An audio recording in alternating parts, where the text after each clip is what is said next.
Hello， 大家好，欢迎来到大家熟悉的超级旅游，带你云游世界。我是 Zoe。首先要在这里祝贺上一集有奖问答的赢家，兹卡兹卡。今天和我一起带领大家线上旅游的是 Christy 还有 William。 안녕하세요. 제 이름은 크리스티입니다. 와우. 안녕하세요。 我就是学了半天，但是应该是不是很标准啦，大家不要介意。Hello, my name is William. I'm from Korean. 입니다. 像我们刚刚讲到的出卡就是祝贺的意思。所以今天没错，我们要给大家讲的就是韩国，我们要跟大家聊一下韩国啦。好啊，韩国是一个大家都很喜欢旅游的国家，而且韩国的小哥哥小姐姐都好好看，欧巴。我就知道你们会喜欢的。对啦。没错啦，韩星文化确实算是韩国的一大亮点，但除此之外，在韩国呢，不但有韩星文化，还可以看到很漂亮的风景，还可以体验它很有特色的当地文化。比如说在韩国，春天可以赏樱花，不但有樱花呢，春天的韩国也可以说是花的海洋，而且夏天呢还可以玩各种海水浴场和水上乐园，进行夏天的一个消暑。秋天我们还可以赏秋叶，特别是枫叶，而且在秋天呢，红色枫叶最旺盛的时候，人家都称为叫做丹枫似火的绝景，丹也就是红色的意思啦，非常好看。然后到了冬天呢，还可以欣赏美丽的雪景，并且我们可以住在滑雪场度假村呀，去体验滑雪乐趣，还有各种很有趣的雪上项目呀。而且现在呢，韩国的旅游业它发展的非常的成熟，所以各种的旅游设施也很完善。我知道大家normally到韩国旅游的话，就是去首尔、釜山、济州岛。对，一般大家都是会选择到这些地方旅游的啦。对， I think 我们今天应该可以聊一下这些。一般 I think 很多人都已经去过了，不过可能有些人还是没有去到一些我们熟悉的地方。对，没错。所以在这里呢，我们可以先聊一下济州岛。济州岛它是韩国最大的岛屿，它也是非常著名的一个旅游岛。济州岛其实它是一个世界自然遗产，然后它也被称为韩国的夏威夷。对哦，可是济州岛我还没有机会去过嘞。还没有机会是吗？没有机会去过。我可以给你大概介绍一下。其实济州岛呢是一个火山众多的岛屿，它有很多火山，所以你在岛上可以看到很多黑色的岩石，这些就是火山石。所以说济州岛大部分的景点呢，它都是跟火山有关系。比如说非常出名的一个叫龙头岩。龙头岩呢，它其实就是200万年以前它的岩浆喷发以后冷却了形成的一个岩石，所以它形状看起来很像一个龙头，所以叫做龙头岩。所以通常我们在看到济州岛的图片，我们会看到一个类似龙头的岩石。对，这也算是一个比较有标志性的景点。然后另外有一个我很喜欢的地方叫做成山日出峰，不知道你们有没有听过？没有听过。成山日出峰呢，其实它是在济州岛最中心的山峰，叫做汉拿山。这个有听过。对，汉拿山呢，它周围有360座的紫火山，然后这个成山日出峰就是它的紫火山之一。而且它也是世界上最大的，就是突出于海岸的一个火山口。所以它周围呢是被岩石围绕。为什么我会最喜欢呢？因为在这个成山日出峰它有一大片非常好看的草原。对，就可能你们会想不到，在一个火山的一座海边的火山，可以看到一大片草原。然后我觉得这是我很喜欢的，很浪漫的感觉。其实你说日出峰的时候，我以为你是说可以在那边看得到日出。当然也是可以看得到日出。字面上的理解。对，字面上的理解。但你看一下图片，那图片感觉是蛮OK 啊，这个图片上看的话是很唯美。对，所以在海边有一片草原。对，所以我会很喜欢啦。而且除了它这个火山的景观以外啦，济州岛还有一个地方叫正房瀑布。而且你们没有想到，就是这个正房瀑布，它是亚洲唯一一个它直接流入到海中的海岸瀑布。通常我们看到一些比较出名的瀑布，比如说黄果树瀑布啊，它是在河流的一个瀑布，对，这个是直接流入海中的，然后高度23米，真的很壮观。然后而且济州岛的美食也很棒。美食，你的表情已经出卖了你。我要做一个假装的淑女。假装的淑女。济州岛是一个海岛，所以它海鲜非常的鲜美，而且很新鲜。到那边一定要尝试海鲜。但是除了海鲜之外，我要推荐的2个东西，一个就是济州岛的柑橘。柑橘？对。因为济州岛的地理环境的问题啦，它的柑橘是当地非常出名的特产。当地它的盛产柑橘，而且柑橘就是果肉饱满，酸甜多汁，超级好吃，所以到那边一定要吃它的柑橘。OK。除了柑橘以外啊，还有一些柑橘做的一些零食，比如说柑橘巧克力啊，然后橘子干啊这种。对，可以买回来。柑橘巧克力。对啊，当伴手礼啊，都蛮好的。还有一个肉食动物最喜欢的烤肉。韩国的烤肉很出名，但是济州岛的黑猪肉一定要尝试。其实很多人可能近年来啦，会有很多人觉得要常常吃牛羊肉会比较健康，因为脂肪含量比较低。但是有些人不会把猪肉当作首选，可是这个黑猪肉真的一定要吃。它虽然是肉质很肥厚，但是肥而不腻，所以你无论是烤肉啊、蒸熟啦，然后当成汤来煮来沾酱料啊，你都吃到猪肉香气，越嚼越香。我觉得真的，我最喜欢吃烤肉了。我也最喜欢吃烤肉了。当我知道你们要拍韩国的时候，其实我是没有什么精神的。但是你一提到烤肉，我就真的很有精神了，就 bling 了。OK， 我听说韩国还有一个地方，也被称之为Santorini。对 ，Santorini。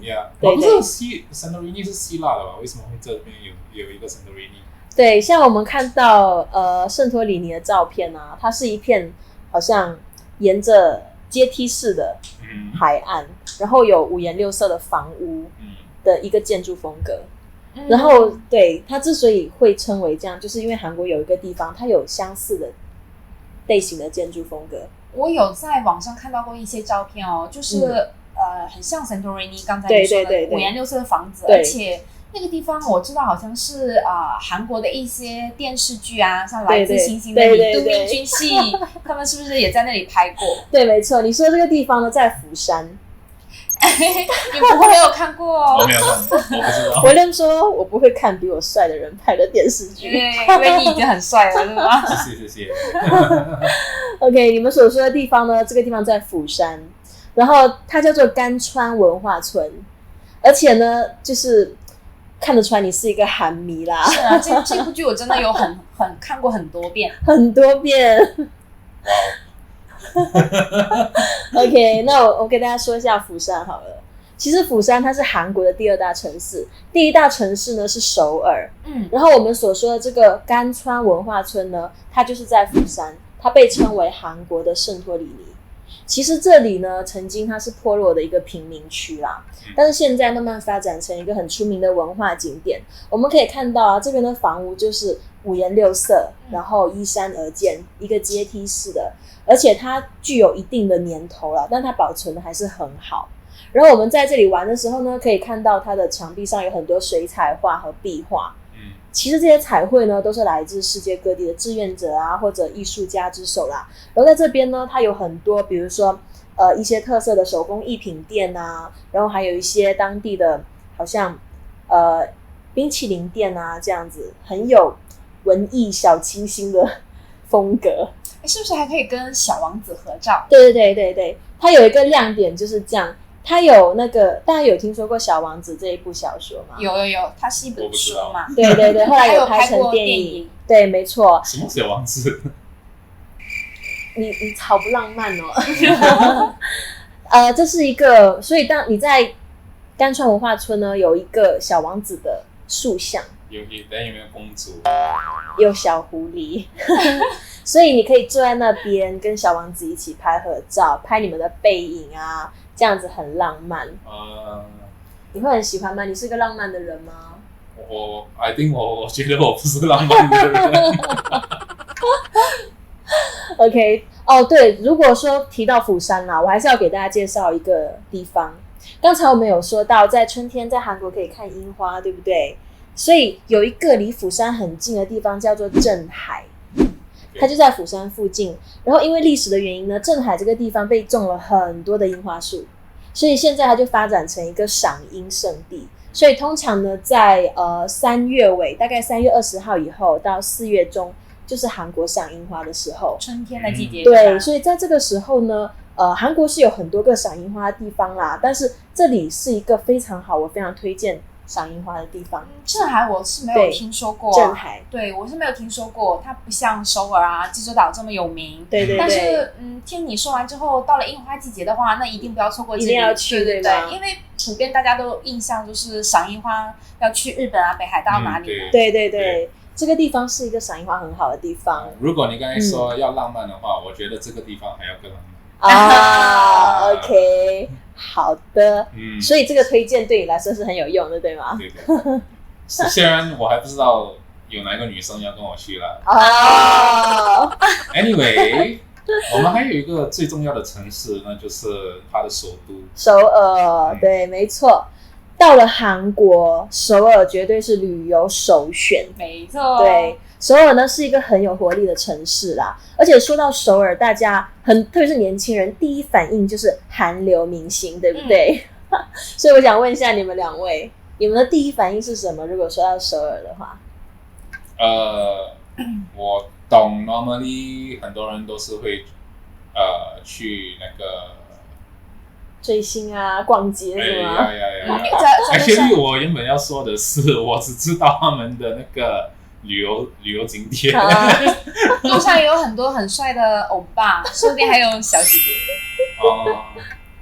那如果是我的话，一定是去 shopping， 像明洞那边东大门，明洞东大门是吗？这些地方听过。女生的天堂。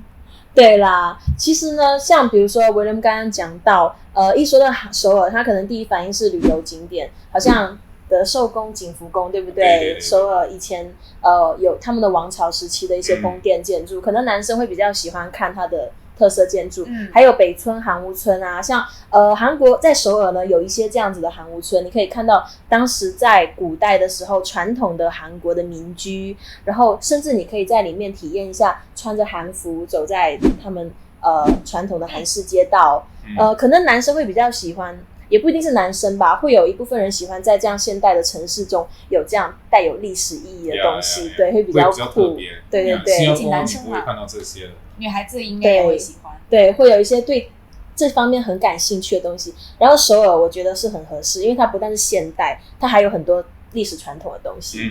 然后好像 Christy 刚刚讲到的购物买东西，女孩子提到韩国明洞那边都是会想到手柄，对啊，疯狂的购物。韩流文化是现在很多年轻人喜欢，然后韩国的韩流的服饰啊、装饰、穿衣风格，还有一些打扮，还有妆容，可能大家就会，特别是女生啊，对，很喜欢。所以到首尔的话，购物是必须的。你刚刚讲到的明洞、东大门，就是确实啊，不然是游客啊，甚至是当地的年轻人都很喜欢在那边购物啦。然后它时装价格也很好，还有化妆品。还有各种小吃都聚集在这里，而且对女生来说，韩国的护肤品很受欢迎，对不对？是。所以到韩国必须要买。像爱这个我有听过了，就是有很多女生都会跟我讲说，要去韩国就是一定要买护肤品。对，女生跟你说，看来很特别的女生哦。你很懂啊，我跟你分享这么保养的护肤的东西，还是你自己用？我没有用。他这么白了还需要用吗？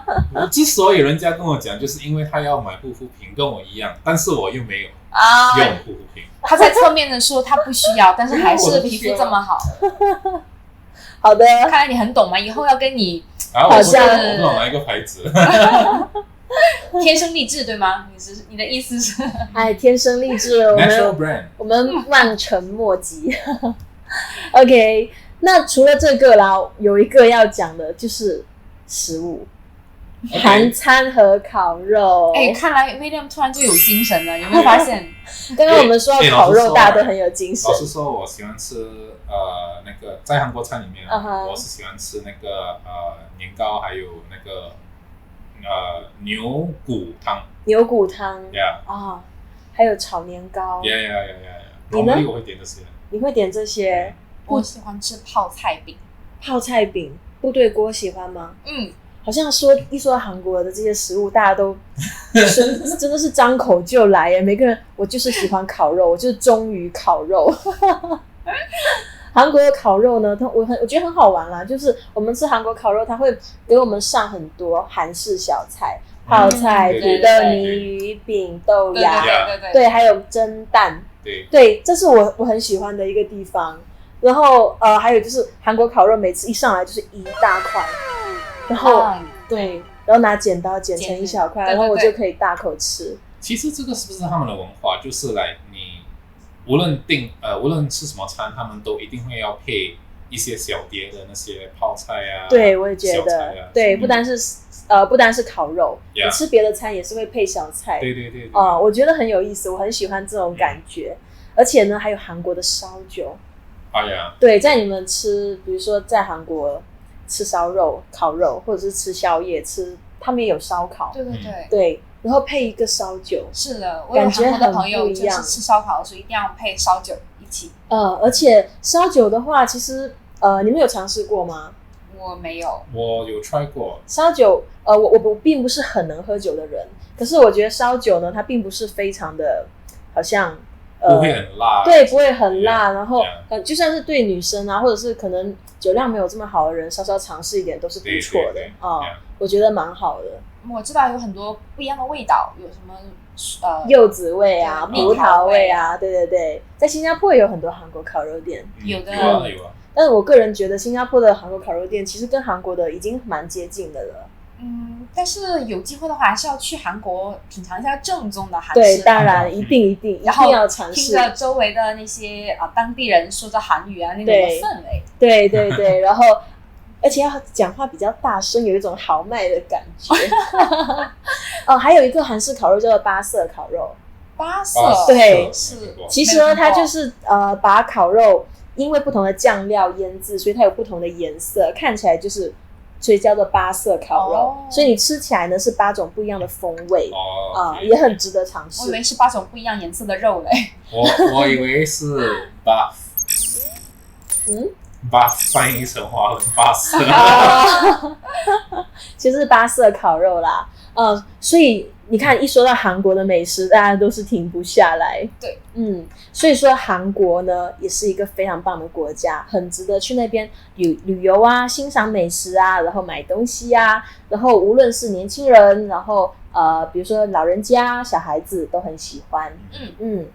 希望我们今天的视频呢，可以让你更加的了解韩国，然后呢，也很欢迎大家到韩国去旅游。好啦，今天的视频就到这里。如果你们喜欢我们的视频呢，欢迎为我们点赞、分享，并且还要关注我们的 Facebook， 还有我们的频道，还有不要忘记在视频的最后呢，我们还有老规矩，就是有奖问答，对，在评论下面写出你的答案，可以赢得我们的奖品。Yep, that's right. So if you have enjoyed this video for our introduction of Korea, please help to hit the like button, subscribe to our channel and to our Facebook. And don't forget, as she said, there is a quiz right after this video, which you can comment the right answers below and win a prize. So thank you all, and we'll see you soon. Sayonara! 这是日语啦，应该是안녕히가세요. 안녕히가세요. 안녕히가세요. 안녕히가세요. 谢谢，拜拜。